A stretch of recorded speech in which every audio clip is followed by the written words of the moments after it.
Okay, so Cyberpunk 2077 is finally out. I've been playing it quite a bit on the PlayStation 5, and I'm just over 10 hours in now, and I am really enjoying my time with it. It's just there are bugs and glitches, and yes, I have crashed several times on the PS5 back to dashboard. I think I've crashed 5 times now in those 10 hours, which is frustrating. I've been saved by literal autosaves, and I've been manually saving quite a bit now because of how many crashes there have been to dashboard, but the game itself is very, very fun. It's hooked me really well with its main storyline, and then I'm doing a lot of side quests, so good times so far when the game is functional and working.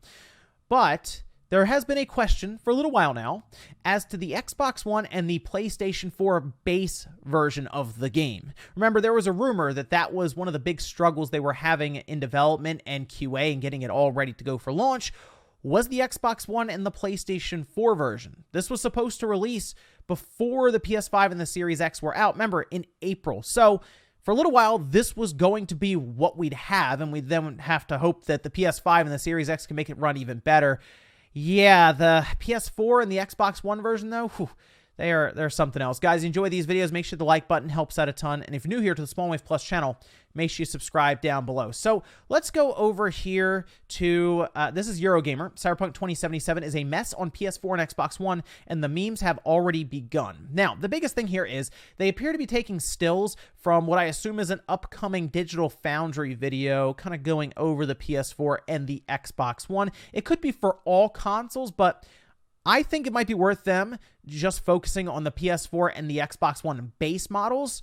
Seriously, because this is something people are going to want to be able to see before they buy it. Now, the one good thing here, if you've already bought the PS4 or the Xbox One version with plans to play it on the base model, you'll be able to also use that version on the PS5 and the Series X or the Series S.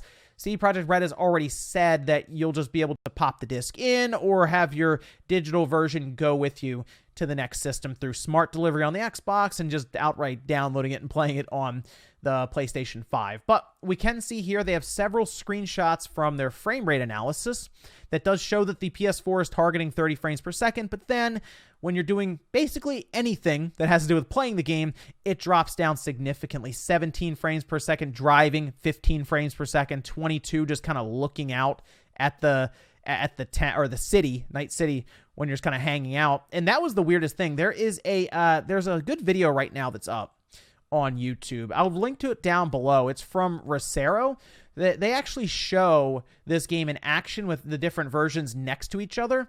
And the Xbox One version, the Xbox One S specifically, you're very brave if you fire this up on the Xbox One VCR, is jarring, to say the least, when you go from the Series X to the Xbox One S. Like, all of the animations in front of you go half speed. Everything just looks super choppy. Now, on top of this, Eurogamer points out Cyberpunk 2077 on PS4 looks very blurry, running between 720p and 900p resolution, and the frame rate for any driving around the big city areas is constantly at around 20. And the indoor battles appear to be what runs best at about 30 frames per second, with a lot of explosions and gunfire, possibly dipping it down 25 frames per second. And then large hiccups, which could have to do with the mechanical hard drives that are in the system and its ability to kind of stream in data as you're doing different things. The Series X appears to have a performance mode and a quality mode, which is pretty cool. And the PS5 is just unlocked for the frame rate. So the PS5, when I'm playing it, runs really well. And it looks very clear or clean, I guess, especially compared to the images that I've been seeing for the Xbox One version and the PS4. But the Xbox One in particular, if you look it up online, it looks like it has that smeared Vaseline effect for everything. Like, just reading signs or any kind of documents or stuff that you may find in the world, it's impossible to read. Like, it actually starts affecting the world around you because of how bad it looks. Now, CD Projekt Red has said several times they're working on more and more patches, and during the pre-release, there were 2 or 3 patches that already hit. And if you download it on like the PS5, for example, when I downloaded it here, it's like over 100 gigabytes. I believe some of those patches were already included with it when I was downloading it, because then I didn't have any patches or anything hit after that. But I am on the latest version of the game right now that they've advertised for the PS5.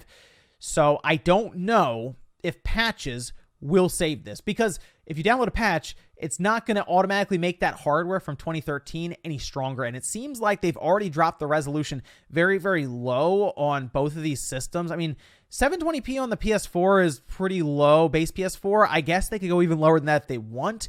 I don't know. Where do they go with the Xbox One? Do they go to like 540p or something and try to make it 30 frames per second? Because that's tough. I guess the one good piece of news here is the Xbox One X version, if you have that system, is actually pretty good. Like, it's like a locked frame rate. It looks pretty clear. So that's good news. If you did upgrade to that mid-gen refresh a little while ago, you should be fine to pick up the Xbox One version and then eventually make the jump to the Series X when you're comfortable. PS4 Pro appears to have similar results as well. So it really just affects anyone who has the older hardware right now. And I mean, honestly, if you have the older hardware, you've probably really been looking into the PS5 and the Series X anyway, because that is a substantial leap in terms of your overall gameplay experience, jumping from that PS4 to the PS5 or Xbox One to the Series X. It's just tough that we see this, and it does lend more to that rumor of them struggling with the Xbox One and the PS4 base models, despite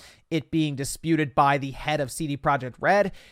I mean, it looks like they were indeed struggling with the base models, and take that into account with this performance, the visuals, and then all the bugs and glitches on top of that with the crashing that I'm seeing. I don't think it's worth picking up just with the last generation hardware in mind. You might as well grab it on PC if you have at least a decent rig, or try your best to get a PS5 or a Series X soonish to play this game. It's interesting that this game was developed basically throughout the PS4 and the Xbox One life, right? Being announced back in 2012, going into heavy production after The Witcher 3 came out, and it's barely playable on those platforms. It really did turn into a next-generation game, as CD Projekt Red themselves had said. But let me know what you guys think about this situation down below. Are you frustrated to see the frame rate and the overall resolution, the look of it? And are you someone who did buy this and really, just really got hit with reality with 2013 hardware attempting to run CD Projekt Red's Cyberpunk 2077? Thanks, guys, for watching, and I'll see you next time.